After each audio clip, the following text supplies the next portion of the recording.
देखें कि क्या हो रहा है अपने आसपास, और ये प्रस्ताव हमको कितनी हेल्प करता है अपने घर में भी, अपने लिए भी, और ओवरऑल सबके लिए। जी भैया। ठीक, और कुछ प्रश्न हो अभी तक, कल तक की जितनी बात हुई थी? नहीं तो फिर आगे जो है वो पठन करके चर्चा करते हुए चलेंगे।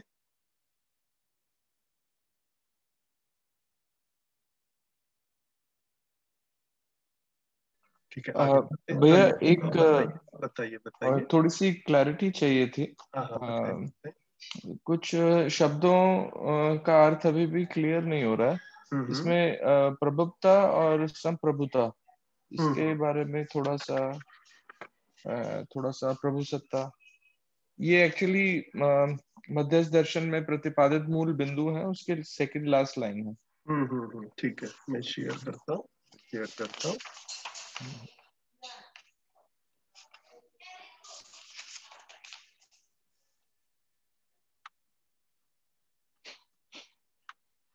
तो शरण भैया, कल हमने ये पठन कर लिया था और थोड़ी बहुत बात भी कर ली थी, लेकिन उसमें ये वाला कल चर्चा में नहीं आया था।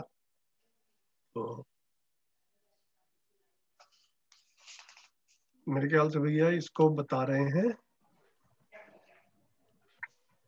प्रबुद्धता, प्रबुद्धता, संप्रभुता और प्रभुसत्ता। जी भैया। एक्चुअली प्रबुद्धता जो कहा गया है वो ज्ञान विवेक विज्ञान संपन्नता को ही प्रबुद्धता कहा गया है। मतलब मैं ज्ञान विवेक विज्ञान संपन्न हूँ तो मैं प्रबुद्ध हूँ, या जो भी ज्ञान विवेक विज्ञान संपन्न प्रबुद्ध है। और प्रबुद्धता ही संप्रभुता है। संप्रभुता कहा जाता है क्रिया पूर्णता आचरण पूर्णता को कहा जाता है। तो प्रबुद्धता का मतलब ही संप्रभुता है, और संप्रभुता ही प्रभु सत्ता है। एक्चुअली ये संविधान के शब्द हैं सारे, जो संविधान आया हुआ है।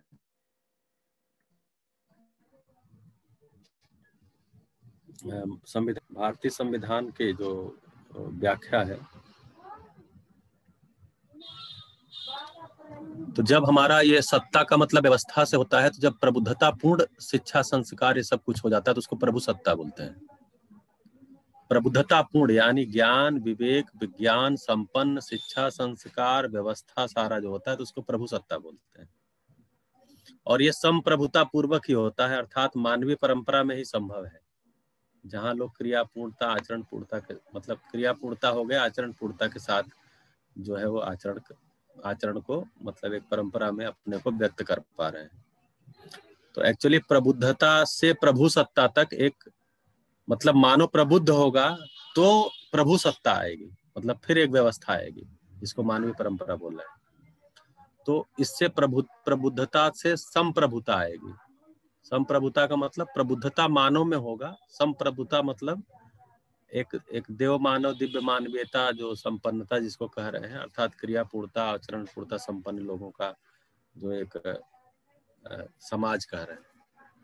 उस वैसे समाज में फिर 10 सोपानी व्यवस्था आएगी और उसके अनुसार शिक्षा संस्कार उससे अनुसार मतलब संस्कृति सभ्यता विधि व्यवस्था वैसा ही हो जाएगी। तो उसको प्रभु सत्ता बोलेंगे, जिसकी हम कामना कर रहे हैं। तो मानवीय परंपरा ही प्रभु सत्ता है। देखिए आगे लिख भी रहा, प्रभु सत्ता ही अखंड समाज सार्वभौम व्यवस्था है। तो अखंड समाज सार्वभौम व्यवस्था का मतलब ही मानवीय परंपरा है। तो मानवीय परंपरा ही प्रभु सत्ता के रूप में है, और उसमें हर एक मानव प्रबुद्धता पूर्ण है, इसलिए वो प्रभु, इसलिए सभी सब संप्रभुता संपन्न है।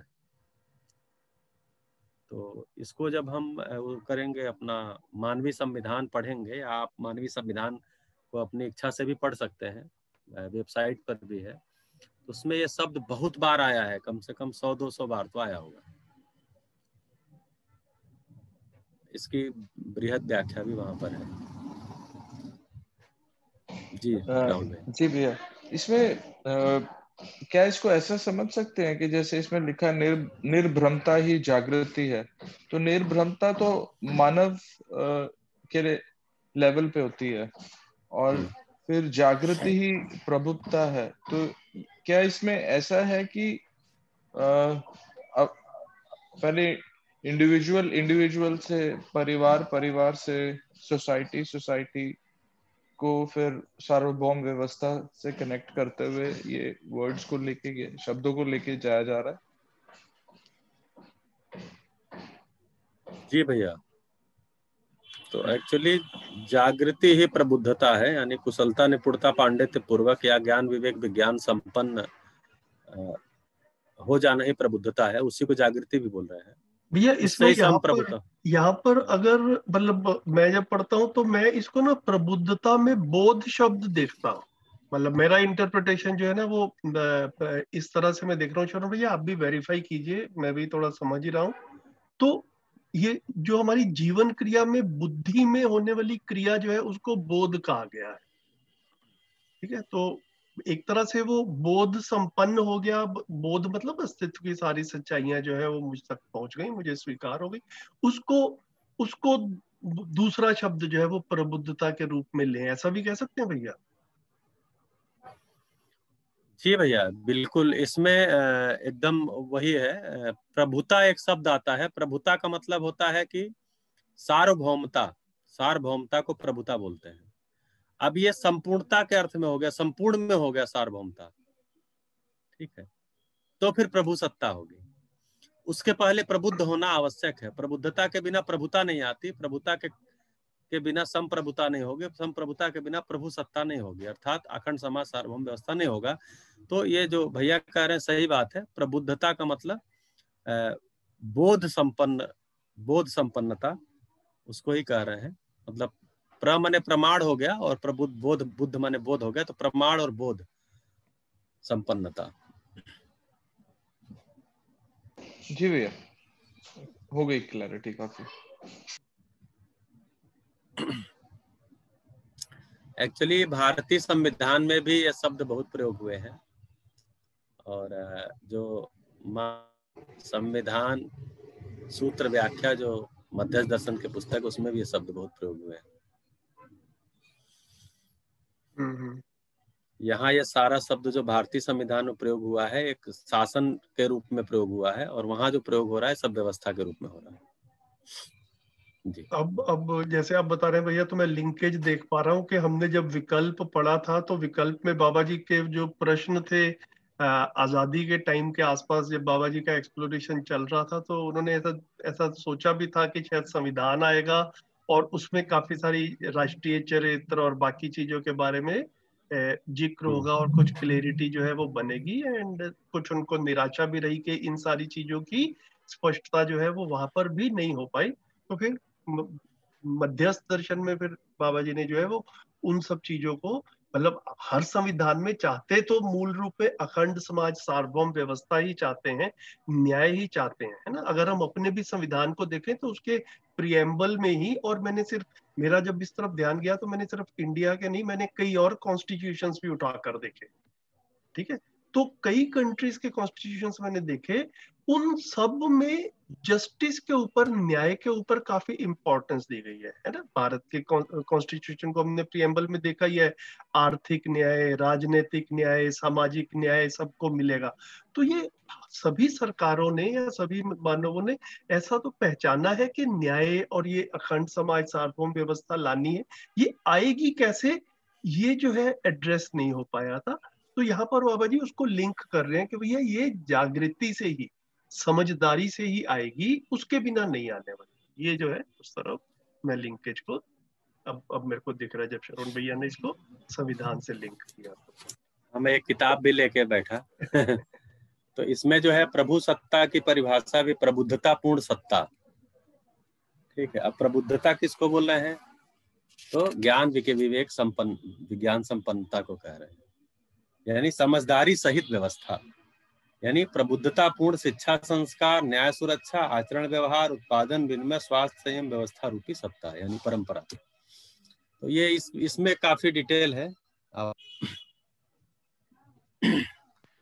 ये एक और हाँ चीज जी, मैं ऐड करना चाह रहा था। बताइए मतलब इसको अभी करंट जो सिस्टम है उसके हिसाब से अगर देखें तो मेरे ख्याल से ज़्यादा इसमें क्लैरिटी बन सकती है। जैसे अभी करंट सिस्टम क्या है कि हम वोट देते हैं, तो वोट देना मतलब एक सहीपन, मतलब सहीपन की हम पहचान कैसे कर रहे हैं कि हर हर लोग वोट दे रहे हैं और वोट करके एक सही व्यक्ति को चुन रहे हैं, है ना, तो वो प्रबुद्ध है, समझ लो कि उनको माना जाता है कि वो सही है ना। उसके बाद जो जिनको वो चुनते हैं उसको उसको प्रभुता कह रहे हैं, कि मतलब सॉवरेंटी, उनके पास अथॉरिटी जा रही है कुछ भी डिसीजन लेने की। तो सॉवरेंटी जो वर्ड है वो संप्रभुता वर्ड का इंग्लिश ट्रांसलेशन है बेसिकली। तो सॉवरेंटी मतलब हुआ कि उनके पास अथॉरिटी या पावर होती है, जो भी नेता हम चुनते हैं। तो वोट देते समय तो जो जनता है वो सही है, उसके बाद जो भी डिसीजंस लेने हैं उस टाइम पे वो जो अथॉरिटी है या पावर है, जो सॉवरेनिटी है कंट्री की, वो सही है। और फिर उसके बाद वो लोग कुछ लॉज बनाते हैं, कुछ व्यवस्थाएं बनाते हैं, उसको प्रभुसत्ता बोल रहे हैं। मतलब अगर इस कॉन्टेक्स्ट में देखें तो, लेकिन यहाँ तो मीनिंग अलग है। यहाँ पे तो कह रहे हैं कि जागृति के बाद ही हमें समझ में आता है कि सही क्या है।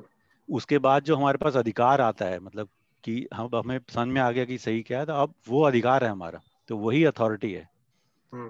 उसके बाद जब हम उस अथॉरिटी से, उस अधिकार से हम जब जो व्यवस्थाएं बनाते हैं, तो वो फिर प्रभुसत्ता कहलाएगी। बढ़िया भाई, बढ़िया। सोवरेनिटी से लिंक किया, ये भी अच्छा था। तो अभी क्या हो रहा है कि जो वोट देने वाला है वो उसको मान रहे हैं सही, लेकिन वो सही मतलब जो अथॉरिटी किसी और को दे रहा है ना, कि मेरे मेरे बिहाफ पे आप लोग डिसीजंस लोगे, लेकिन सहीपन की पहचान नहीं है, इसलिए डिसीजन सही नहीं हो पा रहे हैं, इसलिए व्यवस्थाएं जो बन रही है वो सही नहीं बन पा रही है। जी भैया, इसकी जो पहली शर्त लिखे निर्भ्रमता, हाँ, न तो वोट देने वाला निर्भ्रम है, न वोट लेने वाला निर्भ्रम है। हाँ, तो वोट देने वाला भी कोई जाति, धर्म, संप्रदाय, विचार, पार्टी ऐसा देख के देता है, और वोट पाने वाला भी इसी आधार पे मांगता है, और आगे की भी उसकी योजनाएं इसी आधार पे सब करने की होती है। तो इसीलिए इसकी पहली शर्त बोले निर्भ्रमता। निर्भ्रमता ही जागृति, जागृति ही प्रबुद्धता, प्रबुद्धता ही संप्रभुता। बढ़िया, बहुत अच्छा भैया। गुड। ठीक है राहुल जी, आगे चले। जी भैया, काफी क्लैरिटी हुई। जी भैया।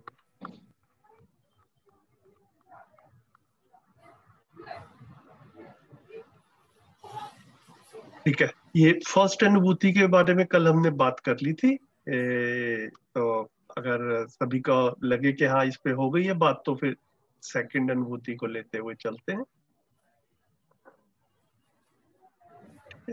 और ये बार बार ये व्यापक वगैरह आएगा ही, तो ऐसा भी मत सोचिए कि अभी फर्स्ट पैराग्राफ में ये आया है तो व्यापक की पूरी क्लैरिटी हम यहाँ पर बना लें। जितना पकड़ में आता है उतना ठीक है, बाकी आगे चलते हैं धीरे धीरे करके, अपनी स्थिति और मजबूत हो। तो इसका भी पठन तो हो गया था कल। शरण भैया, आप अपने तरीके से इसको थोड़ा सा एक्सप्लेन कर देंगे? अच्छा, तो इसमें अनुभूति जो है, वो अनुभूति में जो शब्द आते हैं उनकी परिभाषा नीचे दी रहती है। तो जागृत मानव ही दृष्टा पद प्रतिष्ठा में गण्य है। तो इसमें मानव आया है और दृष्टा आया है। तो मानव की परिभाषा तो हम पहले से ही सुनते आ रहे हैं, मनाकार को साकार करने का, मनस्वस्थता का आशावादी प्रमाणित करने वाला। व्यवहार की भी परिभाषा हम सभी को स्पष्ट ही है कि एक से अधिक मानव एकत्र होने के लिए अथवा होने में जो श्रम नियोजन है। दर्शन, एक्चुअली दृष्टि को यहाँ पर दृष्टा लिख रहे हैं ना, दृष्टा पद प्रतिष्ठा में। तो दृष्टा किसके पास, दृष्टा किसको बोलेंगे? जिसके पास दृष्टि होगी। तो दृष्टि कैसी होगी? वास्तविकताओं को देखने, समझने, पहचानने और मूल्यांकन करने की क्रिया, इसको दृष्टि बोल रहे हैं। तो अब दृष्टि के द्वारा ही दर्शन होता है। तो वास्तविकताओं को देखने, समझने, पहचानने, मूल्यांकन करने की क्रिया, यानी जो हमारा, जो हम लोग जीवन क्रिया में पढ़े थे, प्रिय हित लाभ और न्याय धर्म सत्य, तो न्याय धर्म सत्य को यहाँ दृष्टि कहा जा रहा है। उसको पहचानने, मूल्यांकन करने की क्रिया जो होती है, तो उससे जो समझ होती है उसको दर्शन बोलते हैं। दृष्टि से प्राप्त समझ को दर्शन बोलते हैं। समझ, अवधारणा और अनुभव को।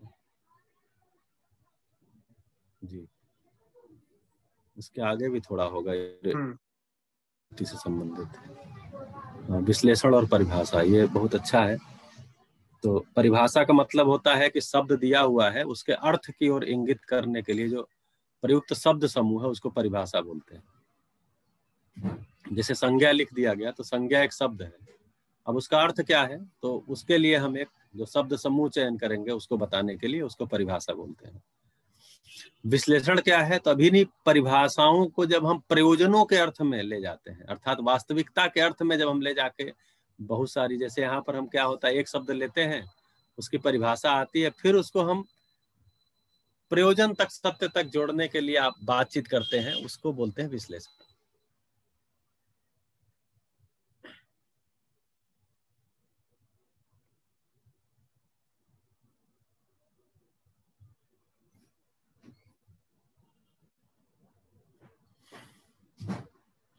बट आप ये इसको इसमें जो अनुभूति दी है उसमें भी थोड़ा समझा दीजिए। हाँ, जागृत मानव ही दृष्टा पद प्रतिष्ठा में गण्य है। जैसे अभी क्या है, परंपरा में प्रचलित 3 शब्द हैं, दृष्टा, कर्ता, भोक्ता। तो अभी कहा जाता है कि जो कुछ भी आप करते हो उसको देखने वाला कोई और है, आप नहीं देख रहे हो, देखने वाला कोई और है, करने वाला भी कोई और है। क्या भी देते हैं भैया, ईश्वर सब कुछ देख रहा है। हाँ, तो करने वाला कोई और है, आप तो केवल भोगने वाले हो, भोक्ता पद में आपको रखा गया। यहाँ बाबा जी बोल रहे हैं कि दृष्टा पद में मानव ही है। कौन सा मानव? जागृत मानव। तो जागृत मानव ही दृष्टा पद में है, मतलब उसको वास्तविकताओं को देखने, समझने, पहचानने, मूल्यांकन करने की क्रिया, दृष्टि उसके पास है। तो हमको क्या करना है? हमको अध्ययन अभ्यास पूर्वक जागृत मानव के पद में होने की जरूरत है, जिससे कि मैं दृष्टा हो पाऊं स्वयं का, संबंध का, अस्तित्व का, नियम का। तो दृष्टा होने की गण्य है, मतलब हमारी गणना ही है दृष्टा पद प्रतिष्ठा में, जागृत मानव की। तो वो दर्शन कर सकता है, भ्रमित मानव दर्शन नहीं कर पाता। क्यों? दर्शन का मतलब यह है जो चीज जैसी है उसको वैसा ही देख पाना। अपनी कोई क्रिएटिविटी, अपनी कोई बैगेज, पहले की जो मान्यता है, हम बैगेज जो ढो के चल रहे हैं उसके द्वारा, उसके हम आंख से नहीं देखते, आंख से भी नहीं देखते हम। जो इंद्रिय गोचर है, जिसको इंद्रिय गोचर बोलते हैं, इंद्रिय से भी नहीं देखते, उसके पीछे हमारी मान्यता और जो बैगेज है उसके द्वारा, उस चश्मे से हम देखते हैं। तो इसीलिए हम दर्शन नहीं कर पाते। तो दर्शन करने की क्षमता हमारे में है, लेकिन भ्रमवश हम दर्शन नहीं कर पाते। जागृति की अवस्था में हम दर्शन कर पाते हैं, अर्थात तब हम दृष्टा पद प्रतिष्ठा में हो जाते हैं, दृष्टा पद में प्रतिष्ठित हो जाते हैं, पहुंच जाते हैं। इसीलिए इसके पहले वाले नहीं, इसी में आगे आएगा अभी कि भ्रमित मानव जो है कर्म करने में स्वतंत्र, फल भोगने में परतंत्र है। जागृत मानव कर्म करने में भी स्वतंत्र है और फल भोगने में भी स्वतंत्र है, क्योंकि वो दृष्टा पद में बैठा है, निश्चित फल परिणाम पता है। जब हम कर्म करने में स्वतंत्र हैं लेकिन फल भोगने में परतंत्र होते हैं, इसीलिए हमको बता दिया जाता है भैया आप कर्म करो, फल की चिंता मत करो, फल तो देने वाला कोई दूसरा है, आपको केवल उस फल को भोगना है। और जो आप कर रहे हो गलत सही, देखिए आदमी गलत कर रहा था, सही कर रहा था, अब गलत को सही कैसे करे, इसके लिए कोई तरीका ज्यादा निकल के नहीं आ पाया एक मास के लिए, मतलब शिक्षा परंपरा में। तो फिर कहा गया देखो आप गलत सही जो करते हो आप नहीं करते हो, करवाने वाला कोई और है, भोगते आप हो, क्योंकि भोग योनि, मानव योनि को भोग योनि बोला गया है। तो आप भोगोगे, आपसे गलती हो गई तो बहुत परेशान मत हो, कोई करवाया होगा, कोई उसके हेतु होगा, गलती हो गई तो यहाँ क्या कह रहे हैं, गलती है तो नासमझी के कारण है, समझ नहीं है इसलिए गलती है, समझ होगी तो गलती नहीं होगी। समझ कब नहीं होगी? जब हम जागृत मानव पद प्रतिष्ठा में हो जाएंगे।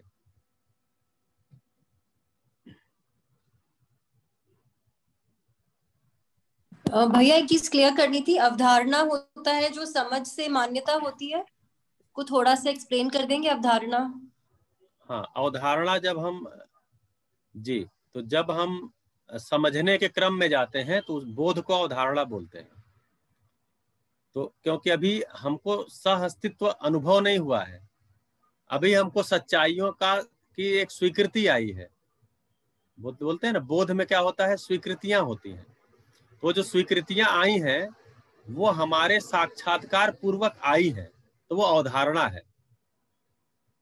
वही जब हम अनुभव मूलक जीते हैं, तो चूंकि हम सह अस्तित्व दर्शन कर चुके हैं, अनुभव मूलक रियलाइज कर चुके हैं, अनुभव संपन्न हो चुके हैं, तो वही अवधारणाएं अब हमारे लिए बोध हो जाती हैं फिर, क्योंकि हम उसको सह अस्तित्व में फिर देख पाते हैं।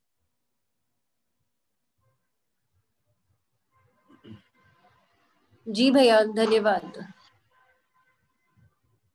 तो अवधारणा पूर्वक अनुभव होता है, अनुभव पूर्वक बोध होता है।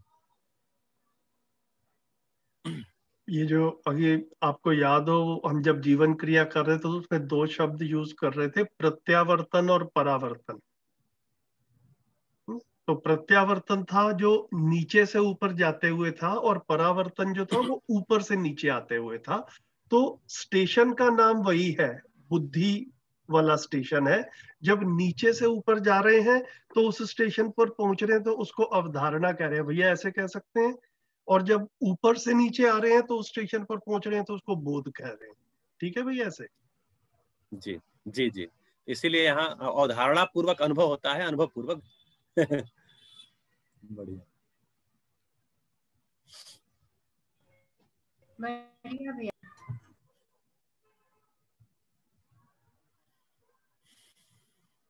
वो दो शब्द हमने और यूज किए थे, साक्षात्कार और चिंतन। उनका भी बिल्कुल ऐसा ही है, जब नीचे से ऊपर जा रहे हैं तो साक्षात्कार, ऊपर से नीचे आ रहे हैं तो चिंतन। बिल्कुल।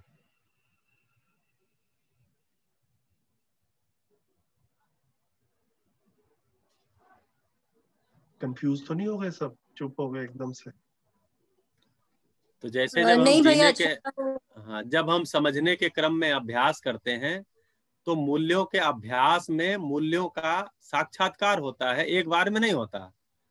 तो साक्षात्कार होता रहता है, इसलिए उसको साक्षात्कार जैसे इंटरव्यू नहीं होता, एक आदमी को बुलाया, उसके बारे में सब चीज जान लिया, फिर वो बाहर गया, फिर दूसरे आदमी को बुलाया, फिर सब कुछ जान लिया, फिर पूरी टीम बैठ के शाम को सब पे व्यापक दृष्टि से विचार करते हुए फिर उस पे सच्चाई पे पहुंचती है। मतलब एक मोटा मोटी जो बच्चों वाला एग्जाम्पल है।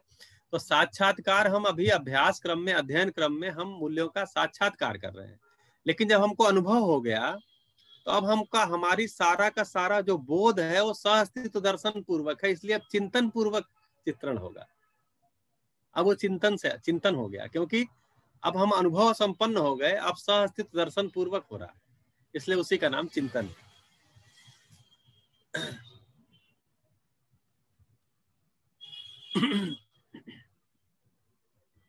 होमवर्क करना भी जरूरी है। आई होप के सबको जीवन क्रियाएं जो है वो 10 की 10, कहाँ कहाँ पर कौन कौन सा शब्द है वो सब ध्यान होगा, तो ये चर्चाएं जो है वो ज्यादा मीनिंगफुल रहेंगी। नहीं तो ऐसा लगेगा कि बड़े मुश्किल मुश्किल शब्द जो हैं वो चल रहे हैं।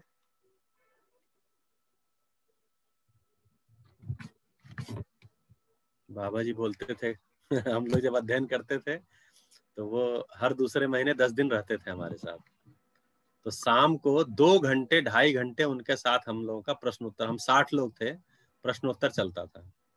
तो मान लीजिए कल कोई प्रश्न आया है और उसका उत्तर बाबा जी ने दे दिया है, और आज जब वो बैठे हैं तो फिर सभा में वही प्रश्न आ गया है। तो वो एकदम सटीक, उस समय उनकी उम्र 87 थी, तो उस समय एकदम सटीक बोलते थे, कल ही तो उत्तर दिया है, क्या कर रहे हैं आप, आगे पाठ पीछे सपाट।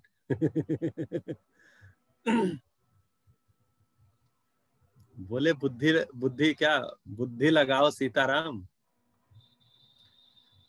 बोलते थे हमने जो 3,500 पेज में लिखा है वो सूत्र रूप में है, व्याख्या जो है वो आपको अध्ययन विधि से करनी है और उसको अपनी बुद्धि लगानी है। वही बोलते थे, बुद्धि लगाओ सीताराम, और ये आगे पाठ पीछे सपाट नहीं चलेगा। एक क्रम में आगे बढ़िए, तो वही चीज है। लेकिन यहाँ सब चलेगा, यहाँ तो हम डेडिकेटेड अध्ययन के लिए नहीं बैठे हैं ना, वहाँ तो 6 महीने के लिए हम सब छोड़ छाड़ के बैठे थे। यहाँ तो सब लोग और सब काम करते हुए अध्ययन के लिए बैठ रहे हैं, इसलिए भूल ही सकता है, कोई दिक्कत नहीं।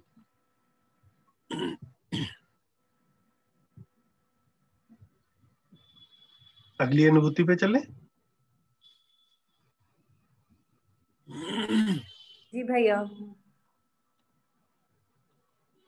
इसका भी शरण भैया कल पठन हो गया था, मतलब आप जैसे इसका देखते हैं इसको एक बार। सत्र भी हो ही चुका है व्यापक के ऊपर। तो व्यापक को तो हम अध्ययन बिंदु में भी देखे थे, जो सर्वदेश काल में विद्यमान तथा नित्य वर्तमान है। सर्वदेश काल का मतलब ये हुआ कि हर जगह, कोई ऐसी जगह नहीं जहां पर जगह नहीं, कोई ऐसी जगह नहीं जहां पर जगह नहीं, और कोई ऐसा काल नहीं कि जब ये जगह ना हो। तो इसलिए हर काल में हर जगह पे जगह है, इसीलिए उसको व्यापक बोल रहे हैं। व्याप्त, व्यापक शब्द कहाँ से आया है? व्याप्त हो। व्याप्त का मतलब सब जगह हो। और इकाइयों को बोल रहे हैं कि 6 ओर से, मतलब जो 3 डायमेंशनल चीजें हैं, सीमित पदार्थ पिंड की इकाई संज्ञा है। और ये सारी जो इकाइयां हैं व्यापक वस्तु में भी घिरी है। तो इकाइयों को अनंत बोला है और व्यापक को असीम बोला है। इकाइयों को हम चूंकि गिन सकते हैं, तो गिनती कितनी जाएगी? तो गिनती बोलते हैं कि अनंत जाएगी, अंत नहीं होगा, गिनते रह जाइए। और व्यापक को बोल रहे हैं असीम है, मतलब उसको नापते जाइए, सीमा कहीं उसकी ओर छोर पता नहीं चलेगा, इसलिए उसको असीम बोल रहे हैं। तो सीमा रहित होना असीम है, और अनंत का मतलब गिनती करते जाइए, गिनती खत्म ही नहीं होती। ठीक है, तो इसलिए उसको अनंत बोल रहे हैं। भैया 6 और मतलब 6 और से कैसे? 3 डायमेंशनल सारी चीजें हैं। एक्चुअली एक पतला से पतला कागज भी आप लेंगे तो 3 डायमेंशनल ही है। वो हम मतलब स्केल से नहीं नाप सकते, और कोई वर्नियर कैलिपर्स वगैरह से नाप ही सकते हैं उसकी मोटाई भी।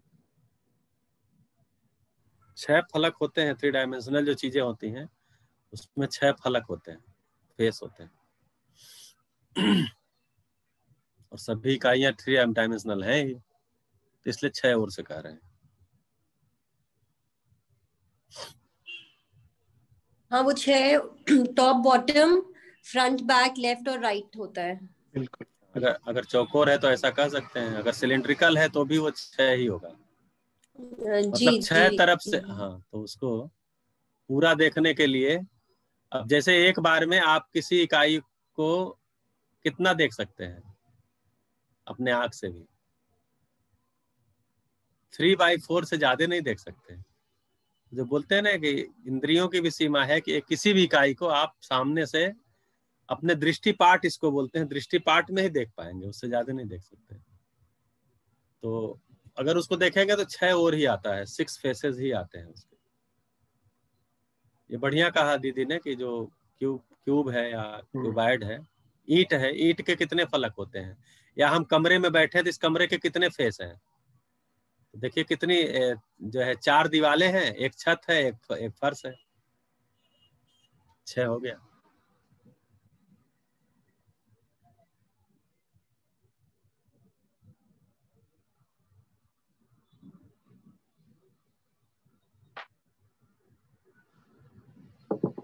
ठीक है भैया, आगे बढ़े।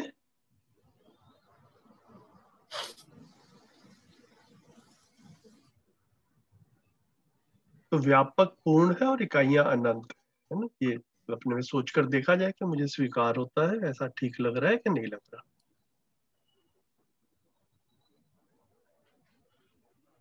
ये आगे का भैया एक बार पढ़ लें पहले, फिर बात कर लेंगे। इसका पठन भी नहीं हुआ था कल। हाँ, पठन हो जाए फिर। यहाँ से कौन पढ़ेंगे? जी, और ऊपर होगा। नहीं, ये ऊपर का तो हो गया भैया। और ऊपर अनुभूति। अच्छा। व्यापक पूर्ण और ये वाला, इकाइयां ये अनंत है। अनुभूति हाँ नहीं। हाँ, यहाँ से करना है जो हाईलाइट। हाँ, ये वाली अनुभूति पढ़नी। ठीक, मैं पढ़ूं क्या? हाँ हाँ, पढ़िए भैया। व्यापक सत्ता जागृत मानव में से के लिए कार्य व्यवहार काल में नियम के रूप में, व्यवहार काल में समाधान के रूप में, अनुभव काल में आनंद के रूप में और आचरण काल में न्याय के रूप में प्राप्त है। क्योंकि सत्ता में संपूर्ण प्रकृति संपृक्त अविभाज्य रूप में विद्यमान है, यही सह अस्तित्व है। काल क्रिया की अवधि ही काल है, नियम आचरण और क्रिया की नियंत्रण पृष्ठभूमि ही नियम है। समाधान, क्यों और कैसे की पूर्ति, उत्तर ही समाधान है। आनंद, सह अस्तित्व रूपी परम सत्यानुभूति ही आनंद है। न्याय, परस्परता में मानवीयतापूर्ण व्यवहार ही न्याय है। मानवीयतापूर्ण व्यवहार, धीरता, वीरता, उदारता, दया, करुणा, कृपा, पूर्ण स्वभाव, न्याय, धर्म एवं सत्यतापूर्ण दृष्टि और वित्तेषणा, पुत्रेषणा एवं लोकेशनात्मक प्रवृत्ति से युक्त व्यवहार ही मानवीयतापूर्ण व्यवहार है। अस्तित्व में से के लिए जानने, पहचानने और अनुभव करने का प्रयास व अध्ययन मानव करता रहा है एवं करता रहेगा।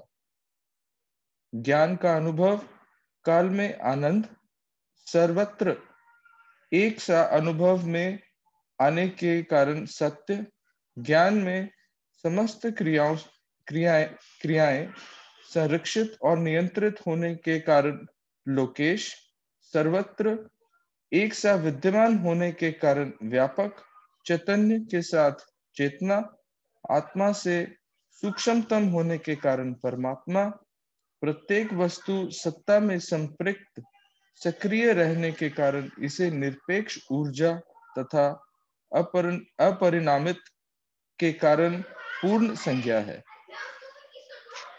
भैया आगे पढ़ना है। हाँ जी, आगे भी पढ़ लीजिए। सह अस्तित्व में अनुभव ही ज्ञान का उद्घाटन है। सह अस्तित्व में अनुभव में से के लिए अध्ययन है। ज्ञान ही विवेक एवं विज्ञान रूप में प्रमाण है। यही ज्ञान अवस्था में मानव सहज मौलिकता है। ज्ञान स्वयं क्रिया ना करते हुए अथवा क्रिया ना होते हुए मानव जीवन में अनुभव स्थिति में आनंद सहज वैभव प्रमाण है। अनुभव पूर्वक अभिव्यक्ति ही ज्ञान है। ज्ञान ही जागृत मानव में समस्त सकारात्मक क्रियाओं का आधार अथवा प्रेरणा स्रोत है। ज्ञान ही व्यापक सत्ता है। इसकी ही शून्य संज्ञा है। क्रियाहीनता की स्थिति की शून्य संज्ञा है तथा ज्ञान स्वयं क्रिया ना करते हुए अथवा क्रिया ना होते हुए भी समस्त क्रियाओं का आधार और प्रेरणा स्रोत है। अतः ज्ञान और व्यापक सत्ता दोनों एक ही सिद्ध होते हैं तथा इसमें अवस्थित होने से ही क्रिया के लिए प्रेरणा प्राप्त है। ज्ञान से रिक्त और मुक्त इकाई नहीं है। सर्व शुभ हो। बढ़िया भैया, थैंक यू। तो ये चैप्टर 1 का हमारा पठन पूरा हो गया। इसकी बातचीत हम कर लेते हैं अभी। बताइए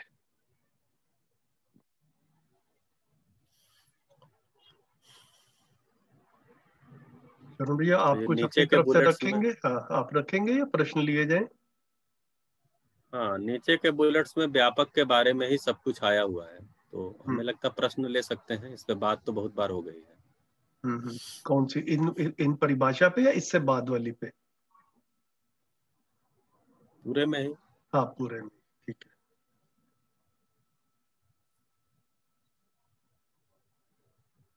जैसे कि पहली अनुभूति है, तो उसमें जो है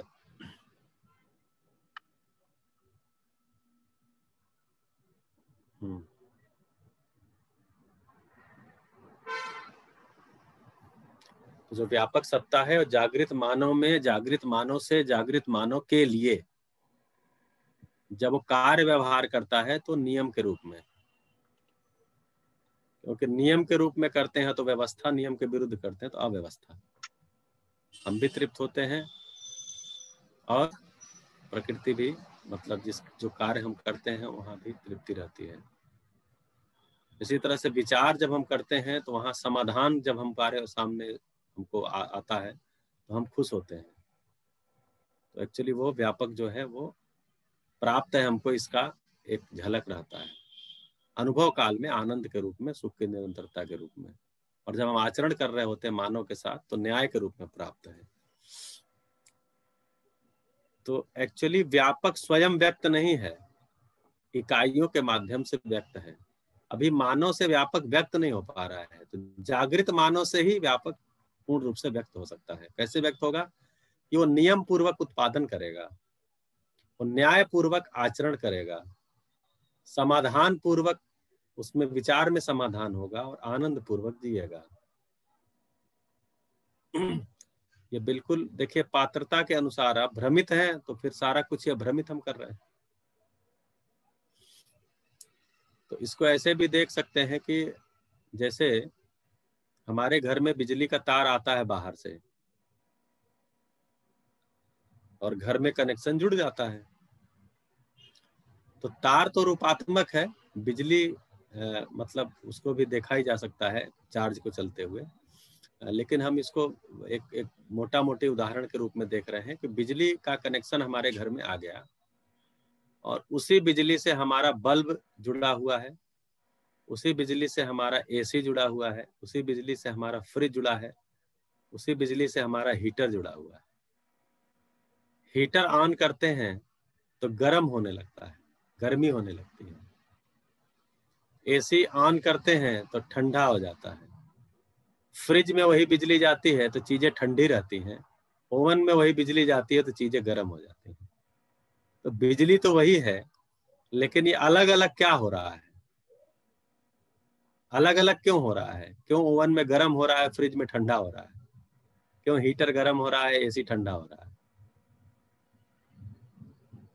क्योंकि उन सबकी पात्रता अलग है, उनका पर्पस अलग है। बिल्कुल, बिजली वही है, बिजली वही है, वस्तु जैसी है उसके अनुसार वो व्यक्त हो रहा है। तो व्यापक में डूबे भीगे घिरे हुए सभी इकाइयां हैं। आम अपने आचरण के साथ व्यक्त हो रहा है, शेर अपने आचरण के साथ व्यक्त हो रहा है, गाय अपने आचरण के साथ व्यक्त हो रहा है, मिट्टी पत्थर पानी सब अपने आचरण के साथ व्यक्त हो रहा है। मानव अपने आचरण के साथ व्यक्त नहीं हो पा रहा है। ये उसके स्वयं के भी पीड़ा का कारण है और समस्त प्राकृतिक असंतुलन और सामाजिक अव्यवस्था का भी कारण है।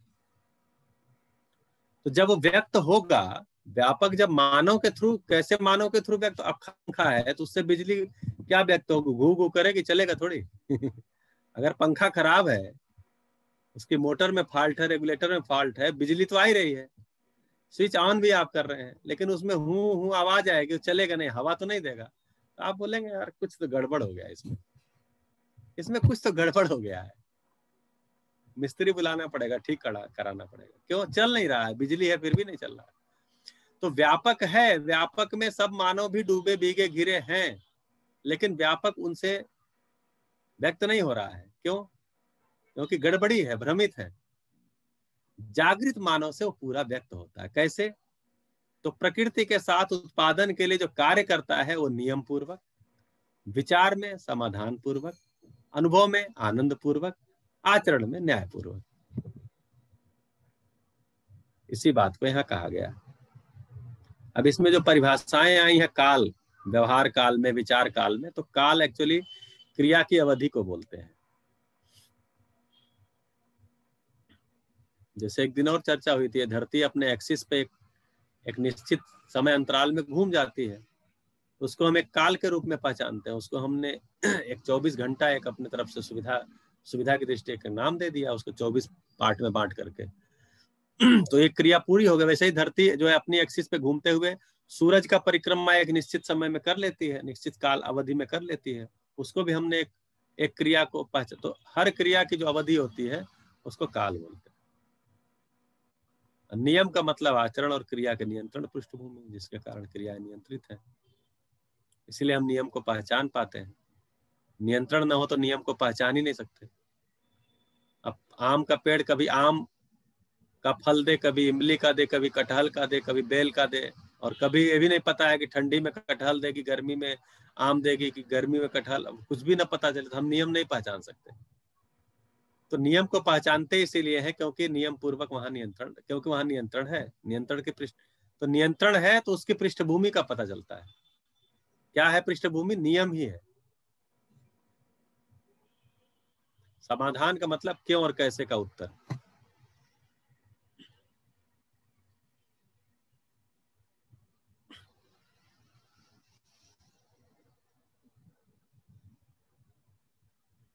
बाकी मानवीयतापूर्ण व्यवहार की चर्चा कई बार हो चुकी है कि मानव है तो उसका स्वभाव धीरता, वीरता, उदारता का है, और चूंकि अति मानव भी है तो दया, कृपा, करुणा है। श्रवण और भैया, उसकी दृष्टि न्याय, धर्म, सत्य की है। और ईश्वरा जी भैया, अगर मानव को ये फ्रीडम नहीं दी जाती, मतलब नहीं होता, जैसे फॉर एग्जांपल आप बता रहे हैं कि भाई आम और बाकी जो जितने भी चीजें हैं वो अपने धर्म के हिसाब से हो रही हैं, तो मानव क्या हम, मतलब मानव को ये जो फ्रीडम मिली है, ये जो स्वतंत्रता मिली है, ये क्या एक मतलब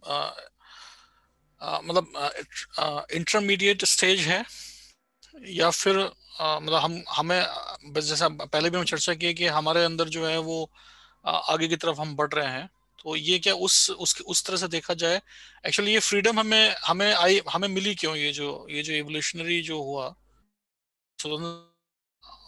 मतलब हमारे लिए अच्छी बात है, या ये हुआ ही क्यों एक्चुअली? जी, तो और भी जो वनस्पतियां हैं, जीव जंतु हैं, उनका भी परंपरा बनने में कोई ऐसा नहीं है कि एक झटके में वो बीज बन गया उनका और परंपरा बन गई। उनका भी एक समय लगा परंपरा बनने में, निश्चित आचरण में। तब तक शोध चलता रहा जब तक बीज वृक्ष न्याय स्थापित नहीं हो गया। ऐसा देखने में भी आता है, वंश विधि से जब तक जीव जंतु की परंपरा नहीं बन गई तब तक शोध चलता ही रहा। अब मानव की परंपरा बीज विधि और वंश विधि से नहीं होगी। इसकी परंपरा ज्ञान विधि से होगी, शिक्षा संस्कार विधि से होगी। वो अभ्यास चल रहा है, एक समय के बाद वो हो जाएगा।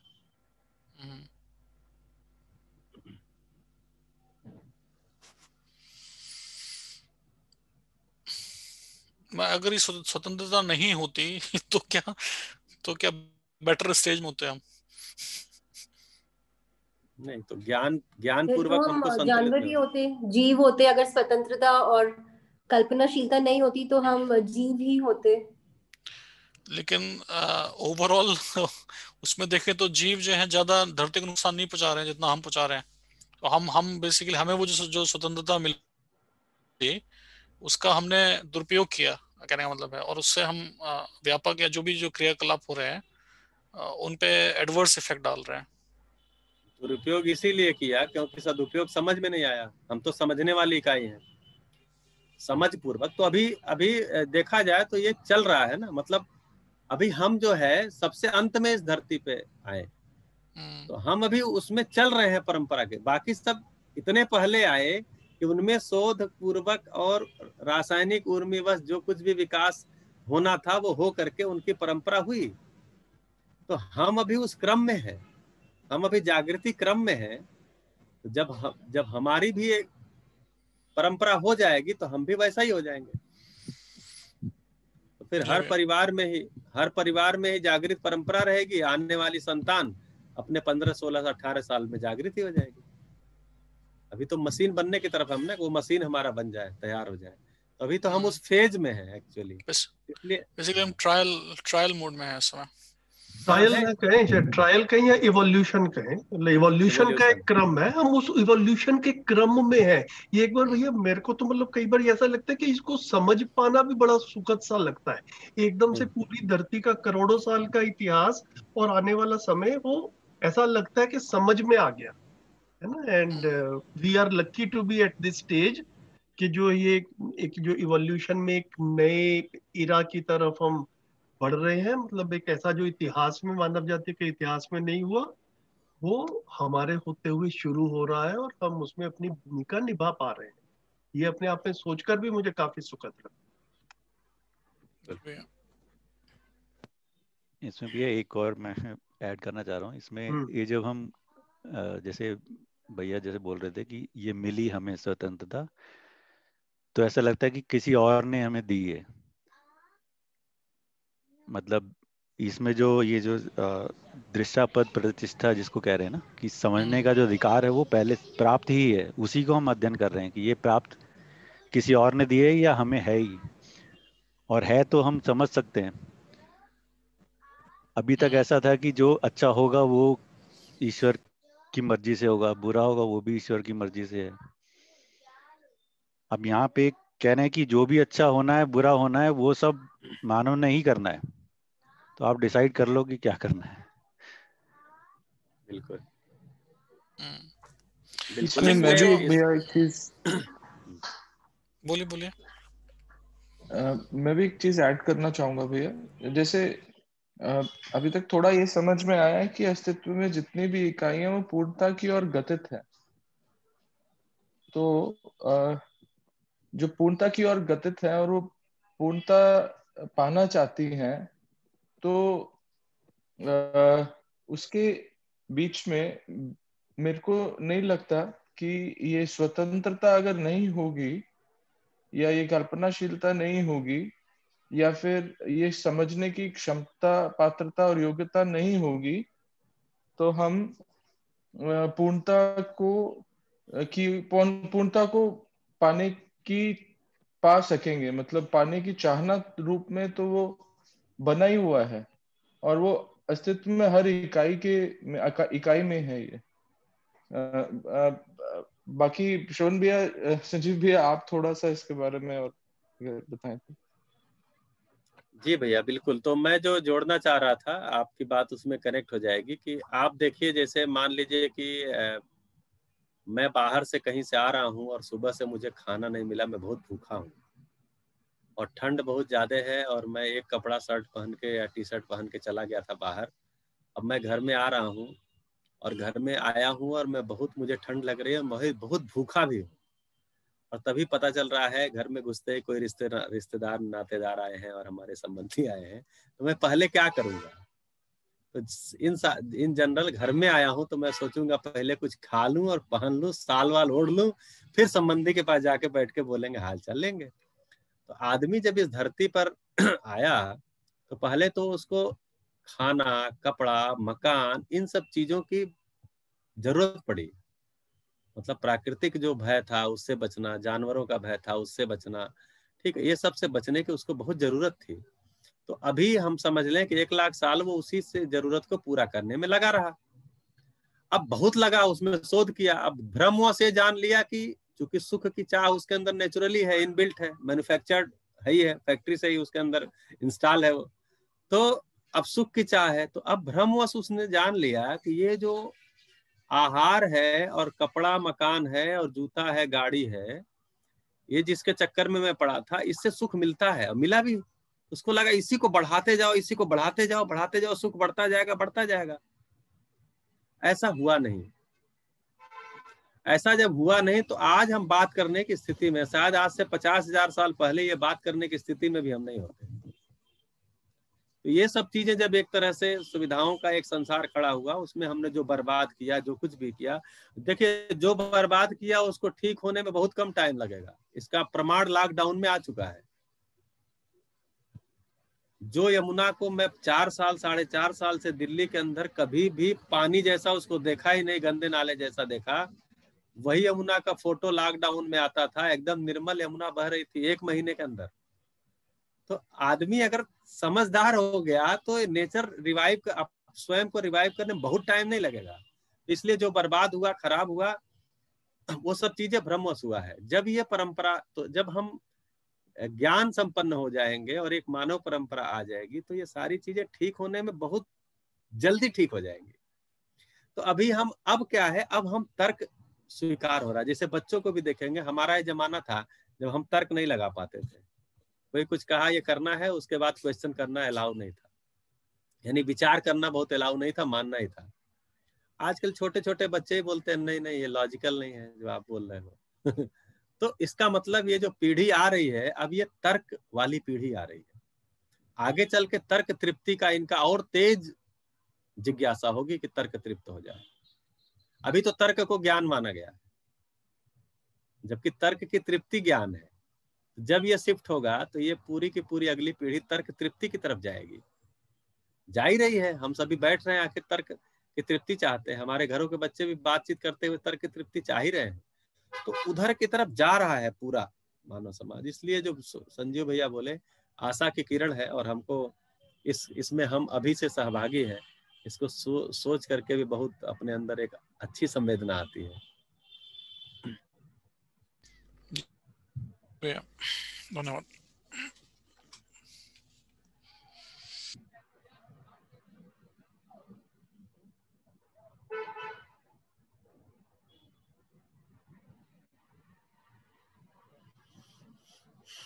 उसी को अलग अलग नाम यहाँ पर अनुभव काल में आनंद, एक सा अनुभव होने के कारण सत्य। लोक जो है संसार को बोलते हैं, चूंकि सभी क्रियाएं उसी में संरक्षित, इसलिए लोकेश बोल रहे हैं।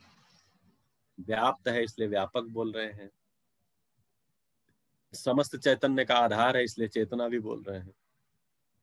आत्मा से भी सूक्ष्म है, क्योंकि आत्मा उसका अनुभव करती है, इसका मतलब आत्मा से भी सूक्ष्म है, इसलिए परमात्मा भी बोल रहे हैं।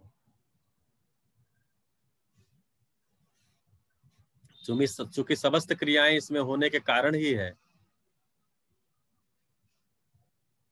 जो मूल चेष्टा है उसमें इसमें होने के कारण ही है, इसीलिए इसको निरपेक्ष ऊर्जा भी बोल रहे हैं। और इसमें कोई परिणाम नहीं आता, इसलिए इसको पूर्ण बोल रहे हैं। एक्चुअली व्यापक का ये नामकरण संस्कार है। और भी बहुत सारे नाम आप सोच ही सकते हैं। जब व्यापक पे बात हुआ था, पारदर्शी है, पारगामी है। एक्चुअली जब पारदर्शिता अगर समझ में आ गया ना कि व्यापक पारदर्शी है, तो अभी क्या है, समस्त अस्तित्व के नियम आप देखेंगे तो जो भी समझना चाहे पारदर्शी ही है। मानव के अंदर पारदर्शिता की चाह है। मानव चाहता है कि जिसके साथ भी वो जी रहा है वो पूरी तरह से कहीं से भी छुपा कुछ भी ना हो, पारदर्शी ही हो। पारदर्शिता की चाह क्यों है? क्योंकि हम पारदर्शी में ही डूबे हैं, भीगे हैं, घिरे हैं। ये पारदर्शिता आ जाना ही न्यायपूर्वक जीना है। न्याय भी पारदर्शिता ही है, नियम पारदर्शिता ही है। न्याय का मतलब मूल्य है, मूल्यों का निर्वाह का मतलब ही है संबंध को पूरा जी पाना, अर्थात पारदर्शिता ही है। तो चैतन्य का आधार चेतना है, इसलिए चैतन्य की चाह भी चेतना है, यानी उसके ही लक्षणों को पाना चाहते हैं।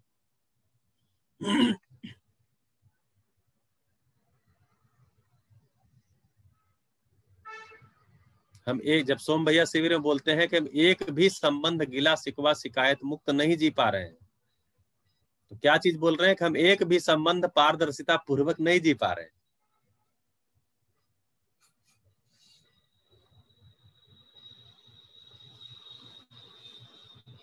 इसीलिए कहा है कि कम से कम पति पत्नी संबंध एक ऐसा संबंध है,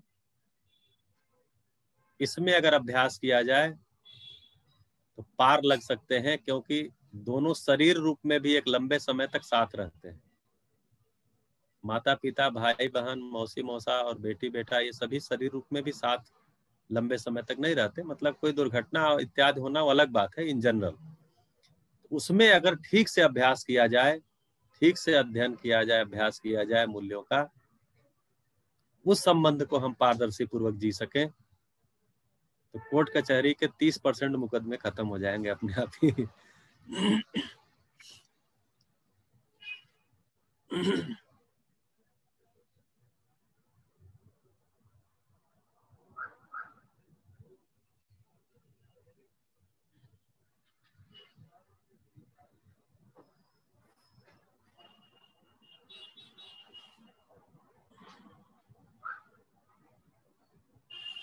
मुझे लगता है नीचे जितनी बात ऊपर हो चुकी हो इसके बारे में। आप बताइए, कोई आप सभी का कोई प्रश्न हो तो। यहाँ ज्ञान कहा गया व्यापक सत्ता को। ज्ञान क्यों कहा गया? क्योंकि सह अस्तित्व में अनुभव ही ज्ञान का उद्घाटन है। सह अस्तित्व में अनुभव में अध्ययन है, सह अस्तित्व में अनुभव से अध्ययन है, सह अस्तित्व में अनुभव के लिए अध्ययन है। एक्चुअली ज्ञान क्यों कहा गया, इसको ऐसे भी देख सकते हैं कि जिसको हम ज्ञान बोलते हैं वो पूरा का पूरा अरूपात्मक है। जैसे नियम, न्याय, ये सब अरूपात्मक है। जैसे मुझे खेती आती है, इसका मतलब क्या है, मुझे खेती का ज्ञान है। इसका मतलब क्या है, मैं खेती के नियम को जानता हूं। मुझे मानव के साथ जीने का ज्ञान है, समझ है। इसका मतलब क्या है, मुझे मूल्यों का पता है। तो ये समस्त ज्ञान जिसको हम कह रहे हैं वो अरूपात्मक है, और अरूपात्मक अस्तित्व में एक ही चीज है, व्यापक। इसलिए व्यापक ही ज्ञान है।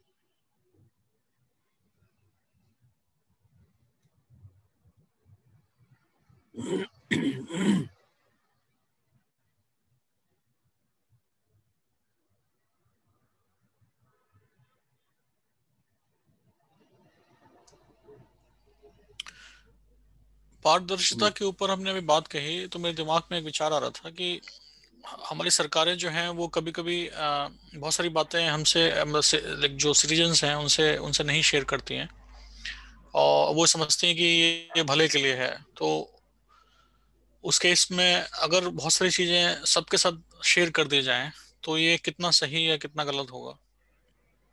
भ्रमित अवस्था में शेयर करना बहुत जरूरी भी नहीं है।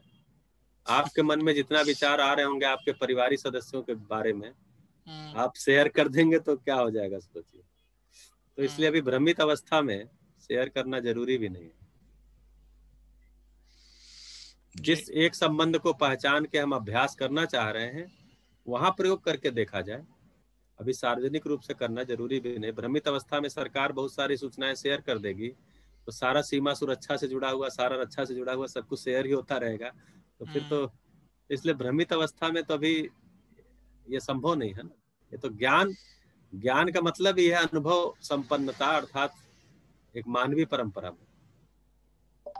अच्छा, ज्ञान से मुझे ध्यान आया कि मैं जब मैथमेटिक्स से इसको जोड़ पाया तो वहां पर ज्योमेट्री जो होती है ना, जियोमेट्री, तो उसको बोलते हैं भूमिति।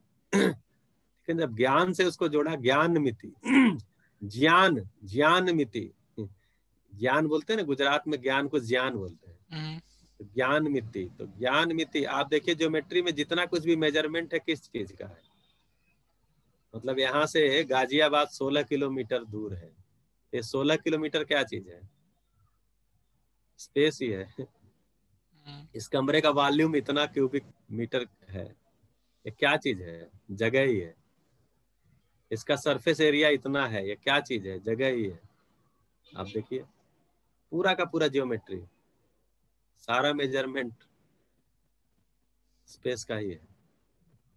एंगल इतने झुकाव पर है, अब वो जो बीच का झुकाव है वो क्या चीज है, स्पेस ही है। तो दूरी, कोण, एरिया, वॉल्यूम। जी बहुत सुंदर भैया, बहुत अच्छा इसमें कनेक्शन बैठ रहा है।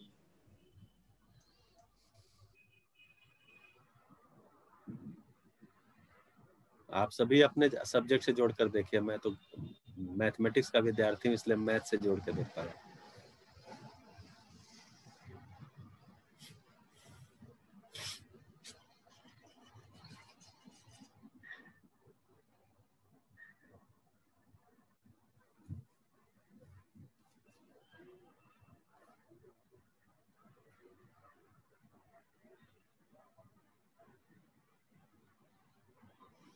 बढ़िया, सन्नाटा हो गया।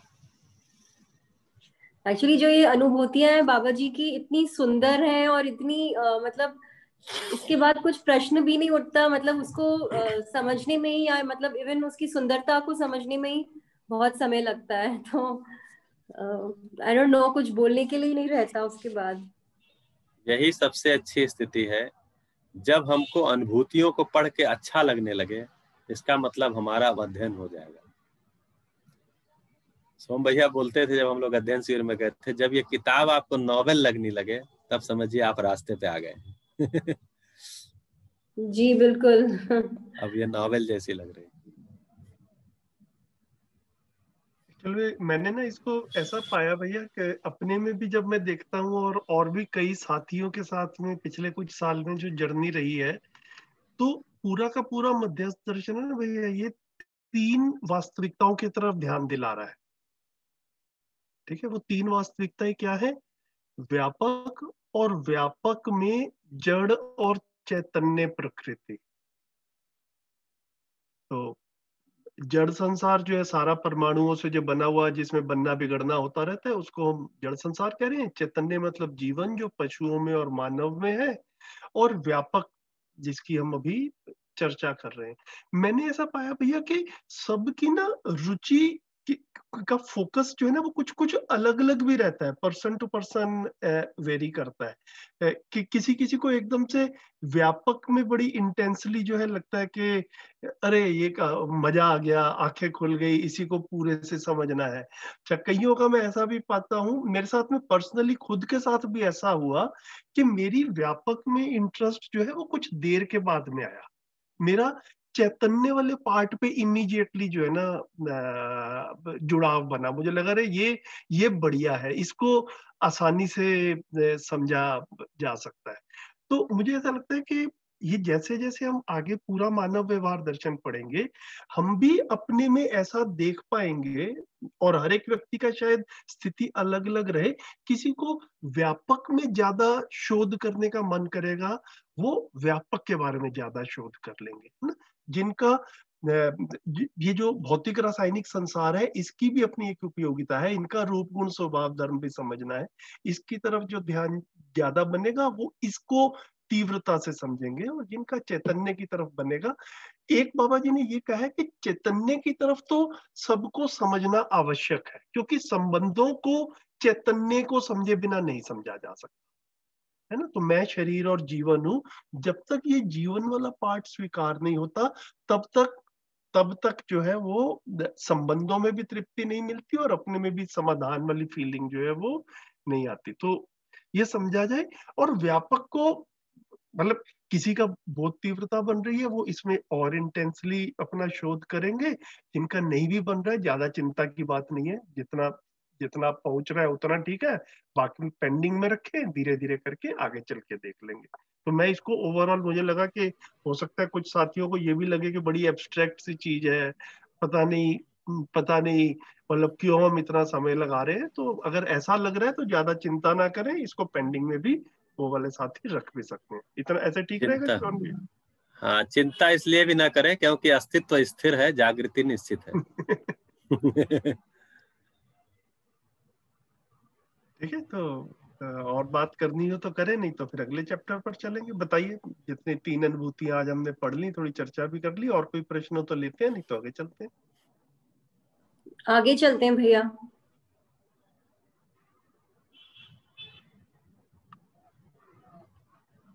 इसका एक बार पठन कर ले भैया चैप्टर का। हाँ, जो श्रवण भैया। कृतज्ञता पहले जो कृतज्ञता आया था, उसी का यहाँ पर व्याख्या है जी। कृतज्ञता जो लिखा गया था पहले, उसी की व्याख्या है अध्याय 2 में, तो पढ़ लेना ठीक रहेगा। एक ही पेज का चैप्टर है, एक बार पढ़ लें और फिर थोड़ी बात कर। कौन पढ़ेंगे? मैं पढ़ लेता हूँ। ठीक है भैया। अध्याय 2, कृतज्ञता। मैं कृतज्ञता पूर्वक उन सुपथ प्रदर्शकों की वंदना करता हूँ जिनसे यथार्थता के स्रोत आज भी जीवित हैं। कृतज्ञता उन्नति और जागृति के लिए प्रेरणा और सहायकता की स्वीकृति। सुपथ समाधान, समृद्धि, अभय व अस्तित्व की ओर निश्चित दिशा। उन्नति उत्थान यानी समाधान, समृद्धि, अभय, सहअस्तित्व के लिए प्राप्त प्रेरणा व सहायता। यथार्थता के स्रोत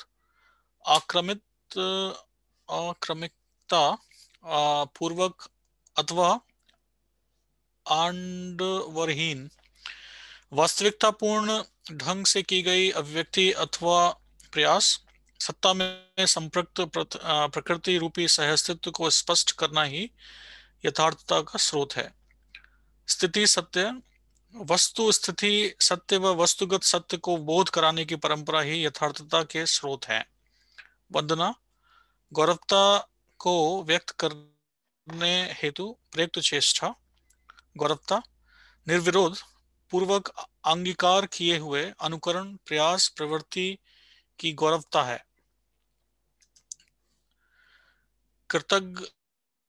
कृतज्ञता से गौरवता, गौरवता से सरलता, सरलता से सहजता, सहजता से मानवीयता, मानवीयता से सहस्तित्व तथा सहस्तित्व में से के लिए कृतज्ञता प्रकट होती है। सरलता अभिमान से रहित और यथार्थता से व्यक्त करने की विचार व व्यवहार पद्धति ही सरलता है। अभिमान आरोपित मानदंड यदि यही अधिमूल्यन, अवमूल्यन, निर्मूल्यन दोष है।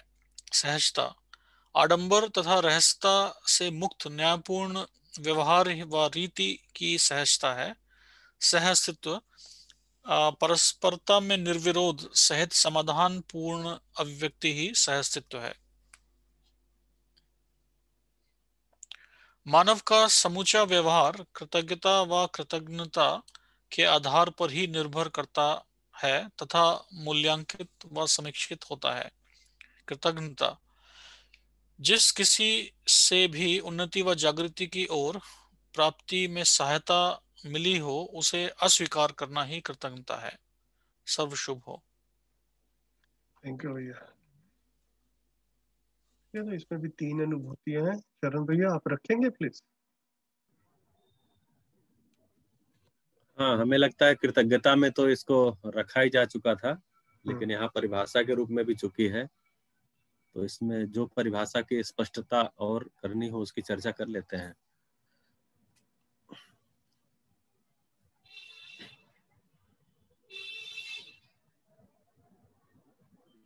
सुपथ और कुपथ को देखेंगे तो सुपथ किसको बोलेंगे? जो समाधान, समृद्धि, अवस्था, अस्तित्व की ओर जाए, क्योंकि मानव लक्ष्य ही है, तो मानव लक्ष्य की तरफ जानने वाला रास्ता ही सुपथ है, लक्ष्य के विरुद्ध जानने वाला रास्ता ही कुपथ है।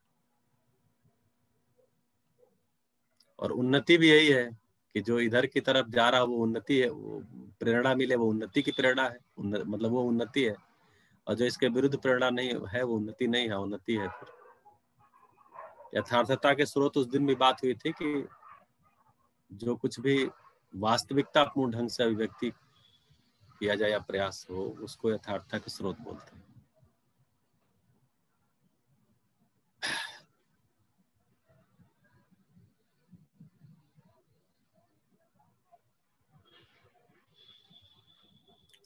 यथार्थता के स्रोत को अगर और भी छोटे में देखेंगे तो स्थिति सत्य, वस्तु स्थिति सत्य, वस्तुगत सत्य, 3 प्रकार के सत्य को यहाँ दर्शन में जगह जगह आएगा। तो स्थिति सत्य सह अस्तित्व को बोलते हैं, सह अस्तित्व ही स्थिति सत्य है। वस्तु स्थिति सत्य का मतलब हो गया कि वस्तु जो है वो देश दिशा काल के अनुसार उसकी जो पहचान है, उसका जो मूल्यांकन है, उसको देख पाना वस्तु स्थिति सत्य है। और वस्तुगत सत्य यानी रूप, गुण, स्वभाव, धर्म। एक वस्तु का सत्य क्या है? उस वस्तु का कोई रूप है, गुण है, स्वभाव है और धर्म है, तो ये वस्तुगत सत्य को कहते हैं। तो यही 3 यथार्थता के स्रोत है, मतलब इसको बोध कराने की परंपरा ही यथार्थता के स्रोत है।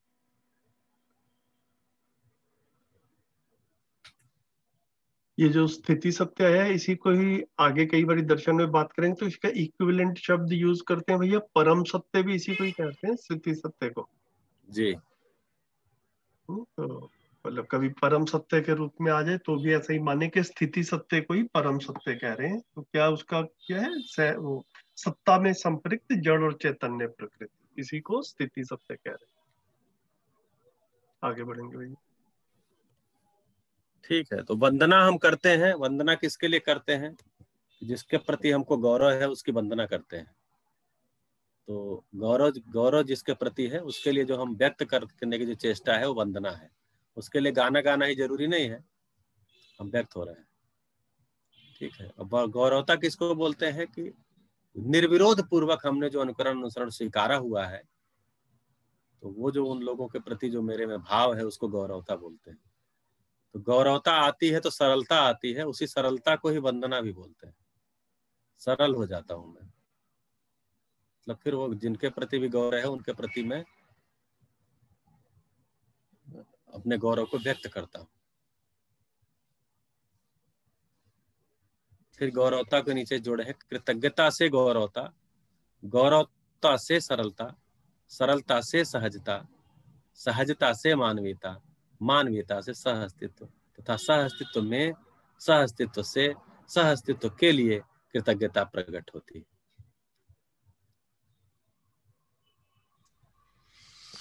गौरव और प्राउड ये अलग हैं या गौरव को प्राइड से जोड़ा जाए?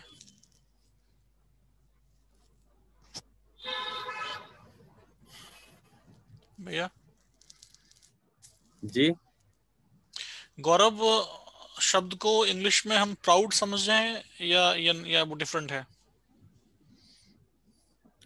प्राउड इसमें क्या कहा गया भैया गौरव को अपने यहाँ मतलब अंग्रेजी में? संजीव भैया आपको ध्यान आ रहा है? ग्लोरी कहा गया भैया, glory glory glory glory. Glory glory कहा गया भैया। एक ना रजत भाई इस चीज का ध्यान रखेंगे कि शब्द महत्वपूर्ण नहीं है। ये वाली चीज जो है ना, बार बार मध्यस्थ दर्शन में आदरणीय नागराज जी ने हमारा ध्यान दिलाया है, वास्तविकता महत्वपूर्ण है। ठीक है, तो हम प्राइड कहें, ग्लोरी कहें, गौरव कहें, इससे किसी भाव की तरफ इशारा कर रहे हैं। वो भाव हमें समझ में आ जाए, वो ज्यादा महत्वपूर्ण है ना। जी। उसके लिए शब्द हम कुछ भी यूज कर ले जो हमें अप्रोप्रिएट लगे, अलग अलग भाषा में वो रहेंगे ही शब्द अलग अलग भाषा में। तो यहाँ पर अब गौरव से किस भाव की तरफ इशारा कर रहे हैं वो हमें पकड़ में आता है कि नहीं आता, ये देखा जाए। जी, हमें याद है जब ट्रांसलेशन हो रहा था तो धर्म के लिए जो शब्द प्रयोग करना था, बहुत सारी बातचीत करने के बाद अंत में रिलीजन को एक सहमत हो जाएगा, बीच का रास्ता निकाल दिया गया। क्योंकि रिलीजन जैसे क्या है ना, आपको पता ही सभी को होगा कि जो भाषा के शब्द जहां से उत्पन्न हुए हैं, वो जिस वस्तु के लिए उत्पन्न हुए हैं वस्तु हो सकता है भिन्न हो। तो जैसे रिलीजन जो उत्पन्न हुआ, वो रिलीजन का मतलब एक मत पंथ संप्रदाय के लिए उपयोग किया गया, मतलब एक पूजा पद्धति के लिए उपयोग किया गया है। और यहाँ धर्म जो कहा जा रहा है वो व्यवस्था को कहा जा रहा है। तो इसलिए वो अब निकटतम बात तो रख दी गई, लेकिन एकदम से, और कोई भी शब्द एक दूसरे का पर्यायवाची होता नहीं है। एक मतलब दूसरे भाषा का शब्द पहले भाषा का एग्जैक्ट पर्यायवाची नहीं होता, निकटतम होता है। तो वैसे निकटतम ले सकते हैं। गौरव का मतलब ये हुआ जी। मैं तो ये इसको ऐसे भी देखता हूँ कि दूसरी भाषा को तो छोड़ दिया जाए, हम हिंदी भाषी ही बैठ जाएं तो गौरव शब्द से 10 लोग बैठे तो 10 लोगों का अलग अलग इंटरप्रिटेशन निकल सकता है। जी। असल बात गुरु की तरफ जो हमारी गति होती है उसको गौरव बोलते हैं। गुरु का मतलब जिसके को हमने अनुकरण अनुसरण को स्वीकार लिया है, मतलब श्रेष्ठ माना है, और उनको अनुकरण अनुसरण को हमने स्वीकार लिया है, उनके प्रति गौरव होता है मेरे में। जी भैया, इसमें मैंने भी जो बाय चांस मेरे पास बुक है उसमें हिंदी और इंग्लिश दोनों साथ साथ हैं, तो इसमें गौरव को ऑनर लिखा हुआ है। तो भैया वो राकेश गुप्ता जी भी ऐसा डिस्क्लेमर लिख ही देते हैं कि ये वर्क इन प्रोग्रेस है। तो अब है ना, एट डिफरेंट टाइम्स जो शब्द ठीक लग रहा होगा वो उस टाइम पे वो यूज कर लिया होगा, है ना।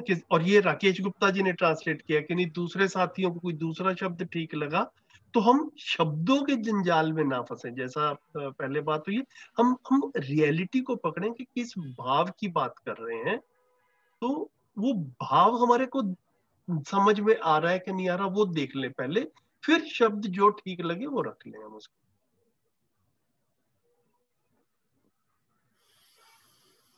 तो मेरे से कोई श्रेष्ठ है, बेहतर है, ठीक काम कर रहा है, और मैं जिसे कहते हैं कि विदाउट एनी कॉन्फ्लिक्ट जैसे वो जी रहे हैं उनके उस जीने को अपनी जिंदगी में बिना किसी कॉन्फ्लिक्ट के इंक्लूड कर लेता हूं। जैसे कि हमारे से बड़ों ने मानव इतिहास में हमारे एंसेस्टर्स ने घर बनाने शुरू किया, हमें लगा बड़ा अच्छा काम किया, घर बनाना तो चाहिए। हम लोगों ने इसको विदाउट कॉन्फ्लिक्ट अपनी जिंदगी में अपना लिया, हमको भी घर बनाना है। तो ये वो निर्विरोध पूर्वक अंगीकार किए गए अनुकरण, जैसा हमारे एंसेस्टर्स ने किया, हमसे श्रेष्ठ लोगों ने किया, हमसे बड़े लोगों ने किया, और हमने पाया कि हाँ ये बिल्कुल ठीक है, इसमें मेरे को और जिसे कहते हैं कि इन प्रिंसिपल कोई प्रॉब्लम नहीं है, उसको मैं अपनी जिंदगी में भी उतार लेता हूं। ठीक है, तो ये एक तरह से उन्होंने जो किया वो ठीक किया है, ये ऐसा सर्टिफिकेशन है हमारी तरफ से। ऐसा कह सकते हैं कि नहीं कह सकते, है ना? उन्होंने ठीक किया है, इसीलिए हम उसको अपनी जिंदगी में लेकर आए हैं, अपनी जिंदगी में उतारा है। हमारे हमारे एंसेस्टर्स ने एक परिवार नाम की इकाई बनाई, परिवार परंपरा बनाई, हमें ठीक लगती है, हम सब ने भी उसको फॉलो कर लिया, है ना? तो एकदम से ऐसा भाव आता है कि भी कितनी मेहनत की होगी, कितना सब कुछ लोगों ने सोचा होगा कि कैसे रहा जाए, क्या हो, तो ये सब कुछ किया और हमारे को प्रस्तुत कर दिया, हमने उसको स्वीकार कर लिया। तो ये उन्होंने अच्छा काम किया, हमने स्वीकार कर लिया। उस भाव को गौरव का भाव कह रहे हैं, है ना? तो ये भाव जो है वो थोड़ा हम देख लें, फिर इसके लिए जो शब्द सुटेबल लगे वो रखें। थैंक यू भैया। बिल्कुल। इसमें जो लास्ट पैराग्राफ आया है, लास्ट जो लिखे हैं बुलेट इस चैप्टर का, ये बहुत ही महत्वपूर्ण है। मानव का समूचा व्यवहार कृतज्ञता तथा कृतज्ञता के आधार पर ही निर्भर करता है तथा मूल्यांकित व समीक्षित होता है। या तो हम कृतज्ञता पूर्वक जीते या कृतज्ञता पूर्वक जीते। मतलब कृतज्ञ नहीं है तो कृतज्ञ है ही, फिर ऐसा नहीं है कि नहीं कृतज्ञ नहीं है तो कृतज्ञ भी नहीं है।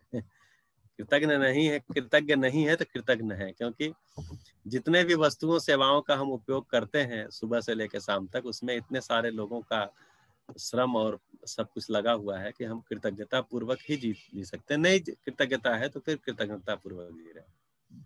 कृतज्ञता समूचा व्यवहार कृतज्ञता के आधार पर ही निर्भर है। तो बाबा जी बोलते हैं अगर आप मतलब मानव अगर कृतज्ञ नहीं है तो उसके अंदर और कोई मूल्य, मतलब वो शुष्क हो जाता है और कोई मूल्य प्रवाहित होते ही नहीं है।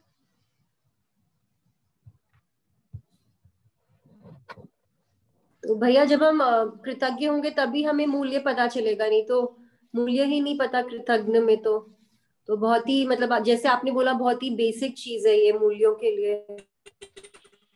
बिल्कुल। दो शब्द और आ रहे हैं दिमाग, अनुयायी और भक्त, ये भी उसका ही स्पेक्ट्रम है। और इनको कैसे देखेंगे भैया? अनुयायी का तो सीधा सीधा है फॉलोअर, जो मतलब अंग्रेजी शब्द उसका वही ठीक है। भक्त का अगर देखेंगे ना तो भक्त का मतलब जो भक्ति के लिए लगा हुआ है, और भक्ति की यहाँ परिभाषा है भ्रम से मुक्ति ही भक्ति है। भ्रम से मुक्ति, तो हम सब भक्त ही हैं जो यहाँ बैठे हैं, तो भ्रम से मुक्ति का प्रयास ही भजन है। तो हम सब इस समय भजन कर रहे हैं, भ्रम से मुक्ति का प्रयास कर रहे हैं। तो भ्रम से मुक्ति का प्रयास ही भजन है, और जो इसको कर रहा है वो भक्त है। तो हम सभी भक्त हैं और भजन कर रहे हैं। जी भैया। भय एवं भ्रम से मुक्ति ही भक्ति है, ऐसा परिभाषा संहिता में भी लिखा हुआ है। ठीक है, उसके लिए जो प्रयास है वो भजन है, और जो कर रहा है वो भक्त है। तो इसको इंग्लिश में देखें तो डिवोटी शब्द यूज करते हैं शायद भक्त के लिए। तो वो डिवोटी है, तो हमारा मतलब वो डिवोटी का एक डिवोशन रहता है।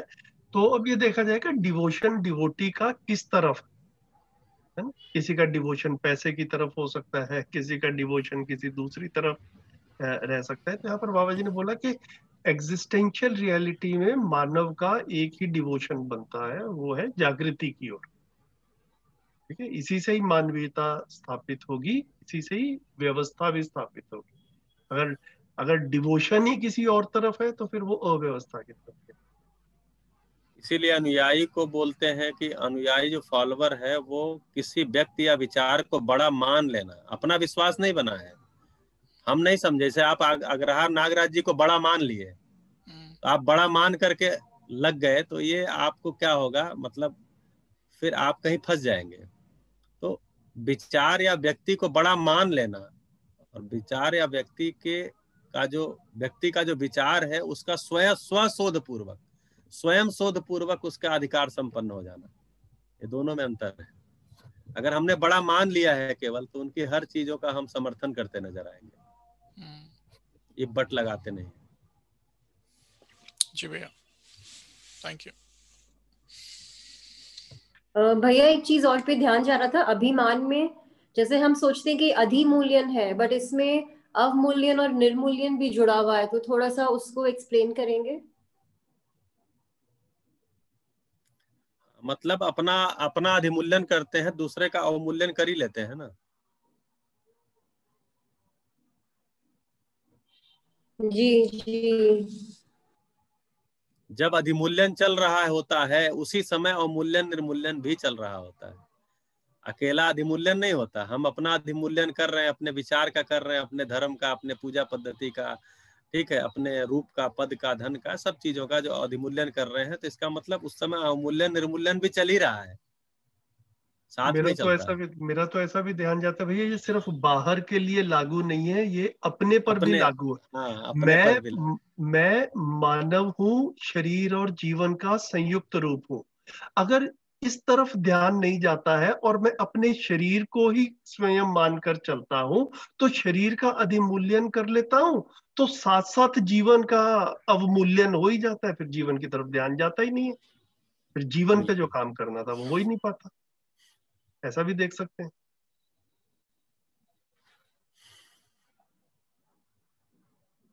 जी भैया, हाँ स्पष्ट हो गया, थैंक यू।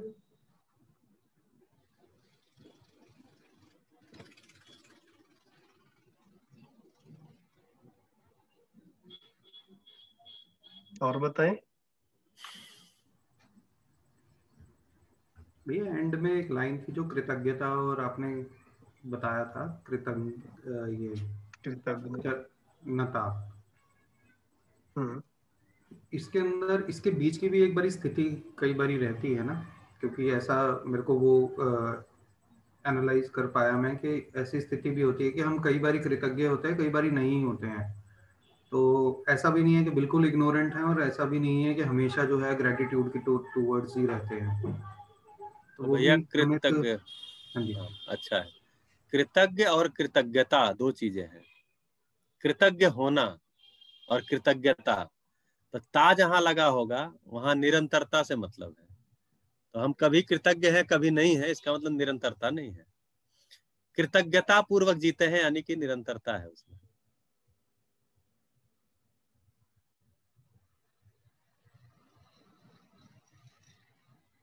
तो ये जो स्थिति अवस्था जो है, ये इसको क्या बोलेंगे, मतलब भ्रमित तो बोलेंगे, जिसमें कंसिस्टेंसी नहीं है। भ्रमित ही है ना, जी भ्रमित है।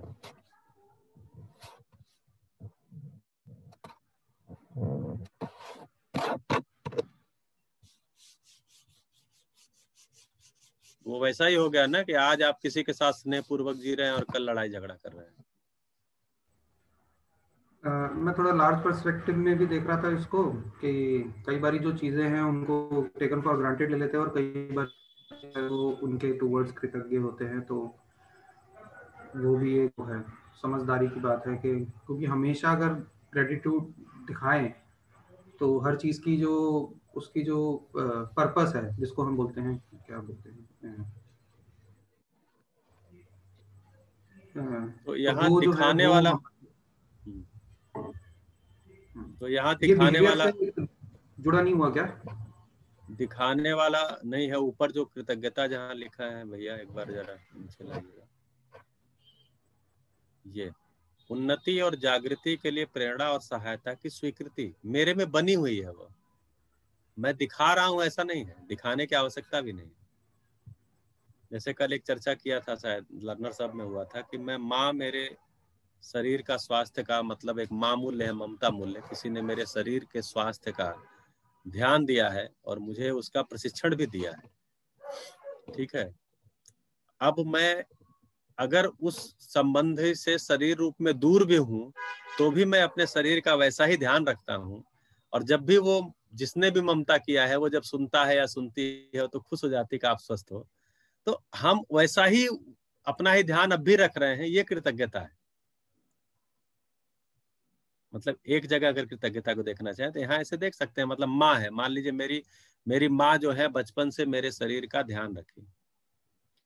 अब माँ तो केवल इस बात, जैसे आप जब आते हैं कहीं साल 2 साल से बाहर से आए, तो बाकी लोग तो आपको और चीजों को देखेंगे, माँ केवल ये देख के खुश हो जाती है कि बहुत स्वस्थ हुआ। या वीडियो कॉलिंग करेंगे और माँ से बात होगी तो माँ फोटो देख के बोलेगी हाँ ठीक हो, बोले चाहे ना बोले अंदर से खुश हो जाती, स्वस्थ है। क्यों? पोषण की जिम्मेदारी के साथ अभी भी है, जब आप दूर है तो भी है। आप जब दूर हैं, शरीर यहाँ नहीं है, तो भी वो पोषण की जिम्मेदारी को स्वीकारे हुए हैं। इसलिए फोन जब करेंगे, ठीक है ना, टाइम से खाना खा लेते हो ना, इधर उधर का तो नहीं खाते हो, थोड़ा ध्यान रखना। ये क्या चीज है? पोषण की जिम्मेदारी के साथ है। अब हम ऐसा कर रहे हैं अपने लिए, जिम्मेदारी तो वहां है, लेकिन हम भी वैसा कर रहे हैं शरीर के साथ, तो मैं कृतज्ञ हूं। तो ये बना रहता है, यानी वो हमें याद करने का प्रयास नहीं करना पड़ता, वो मेरे में सहज स्वीकृत ही रहता है। तो अगर अस्तित्व के बारे में जो है, सह अस्तित्व में जीना एक बार ही आ जाएगा, तो हम इसके टुवर्ड्स जो है कृतज्ञ तभी होंगे जब उस प्रकार से जिएंगे। क्या ऐसा बोल सकते हैं? या न्यायपूर्वक जिएंगे? हाँ, अभी जो है कृतज्ञता पूर्वक जीते हैं नहीं जीते हैं, ये होता है। अब हम इस क्रम में इतना मूल्यांकन कर सकते हैं कि कृतज्ञता ज्यादा देर तक मेरे में रहती है, कृतज्ञता ज्यादा देर तक रहती है। अगर कृतज्ञता ज्यादा देर तक रहती है तो इसका मतलब हम सही रास्ते पे हैं, अभी हमारे मतलब जीने में भी थोड़ा बहुत झलक रहा है। लेकिन अभी भी कोई फर्क नहीं पड़ा है, मैं कृतज्ञ ज्यादा रहता हूँ, कृतज्ञ कम रहता हूँ। अभ्यास क्रम में तो यही है, इसी पे ध्यान देना है। क्योंकि मानव कैसे कृतज्ञ हो सकता है? मानव तो अनेक मानवों पे हमेशा ही निर्भर है। जैसे इस समय आप बैठ के लैपटॉप के सामने बैठे हैं, इसकी बैटरी चार्ज हो रही है बिजली से। अभी लाइव इस बिजली को यहाँ तक पहुंचाने में लाखों लोग लगे होंगे जिससे कि हम ये सभा चला पाए, सत्र चला पाए। उनसे संबंध को पहचान पाना और उनके प्रति स्वीकृति अपने अंदर आ जाती है, इसी को कृतज्ञता बोलते हैं। नहीं तो हम ये भी कह सकते हैं भाई मैं इसका पैसा पे करता हूँ, इसमें कौन सी कृतज्ञता और कौन सा बड़ी बात है, ऐसा कह ही सकते हैं। अभी जितने भी ये पॉइंट्स हैं, ये सब इंगित करते हैं कि हमारे आचरण के कृतज्ञ होने, मतलब हमारे को कृतज्ञ होने के लिए ये आचरण में हमारे सहयोगी है। बिल्कुल। सारी जो समाज में अव्यवस्था दिख रही है वो कृतज्ञता पूर्वक न जीने का कारण ही दिख रही है। भाई ट्रेनों को जला देते हैं, बसों को जला देते हैं, बाजारों को जला देते हैं, लड़ाई झगड़े कर लेते हैं, एक दूसरे को मार देना, ठीक है, सामान का दाम नहीं देना, ठीक है। अभी आप कहीं जाएंगे, मतलब लोग जो है वो रिक्शे वाले से मोल तोल करके, नहीं 30 रुपए नहीं देंगे जी, 20 रुपए देंगे, तुम्हारा तो तुम गलत मांग रहे हो। मतलब ये ठीक है, वो मोल तोल, मतलब अगर वो ज्यादा मांग ही रहा है तो क्या करेंगे। लेकिन फिर भी अगर देखेंगे तो हम बहुत सारे जगहों पर हमारे जो कलेश दिख रहे हैं, वो उसका पीछे का कारण है कि कृतज्ञता पूर्वक मानव नहीं जी पा रहा है।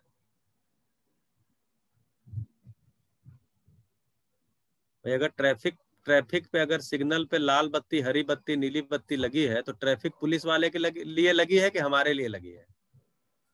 हमको लगता है ट्रैफिक पुलिस वाले के लिए लगी है।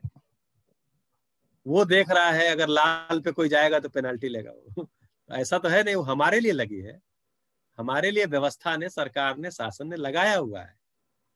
हमें उसको देख के चलना है और उसके प्रति जिसने भी उसको लगाया है, इंतजाम किया, उसके प्रति मेरे में स्वीकृति का भी भाव है कि रोड पे चलने के लिए एक थोड़ा आसान तरीका बनाया, नहीं तो लोग कैसे चल पाते। तो लेकिन अब लग रहा है नहीं वो तो ट्रैफिक पुलिस वाले के लिए, अगर शूट कर देंगे तो चलो 2000 पेनल्टी ले लो, क्या करना है, पैसा तो है ही हमारे पास। तो इस तरह से देखेंगे तो सब जो अव्यवस्था दिख रही है उसमें कृतज्ञता मुख्य कारण है। बढ़िया तो भैया, हमें लगता है टाइम। हाँ, इसमें कृतज्ञता लॉ एंड ऑर्डर के खिलाफ है?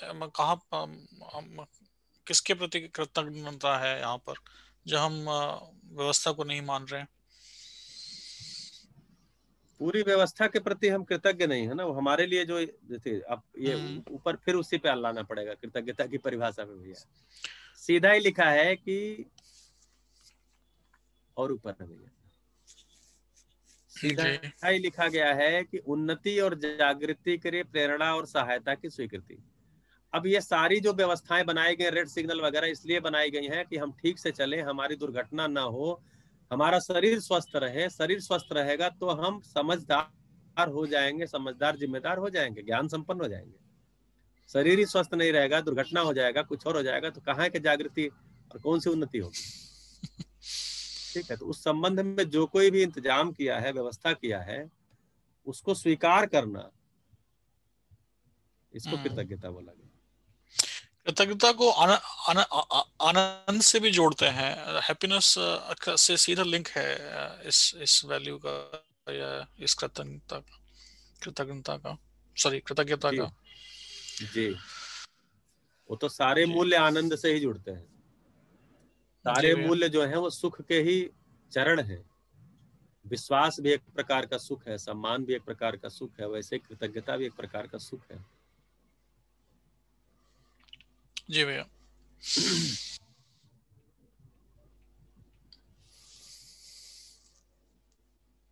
धन्यवाद। हमें लगता है टाइम भी ज्यादा हो गया। टाइम हो गया भैया, बढ़िया हो गया। तो आज हमने चैप्टर 2 कंप्लीट कर लिया।